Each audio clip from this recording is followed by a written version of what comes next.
শ্রদ্ধা রেখেছিলাম, আস্থা রেখেছিলাম, আর আস্থা রাখতে পারছি না। এখন থেকে আমাদের পরিষ্কার ঘোষণা, এই আওয়ামী দোসর জাতীয় পার্টির সন্ত্রাসীদের যেখানেই পাওয়া যাবে সেখানেই গণধোলাই দেওয়া হবে। এদেরকে আর ছাড় দেওয়ার কোনো সুযোগ নেই।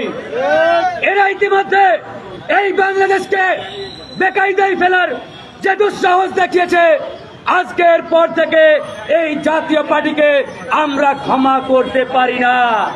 তাই শুধু রংপুর নয়, বরিশাল নয়, ঢাকা নয়, টেকনাফ থেকে তেতুলিয়া, সারা বাংলাদেশের প্রত্যেকটি জায়গায় এই আওয়ামী দোসর জাতীয় পার্টিকে আজকে থেকে দেখা মাত্রই গণধোলাই দিয়ে আইনের হাতে তুলে দেবেন। প্রিয় ভাইরা আমার, আজকে এই সরকার নির্বাচনের কথা শুনলেই জলাতঙ্ক রোগে তারা ভোগা শুরু করেন, আতঙ্কিত হয়ে যান, তাদের গাত্রদাহ শুরু হয়ে যায়।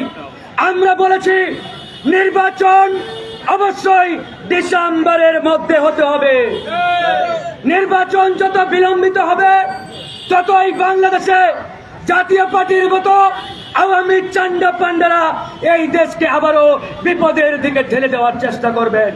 প্রিয় ভাইরা আমার, নির্বাচন নিয়ে আর টালবাহানা চলবে না।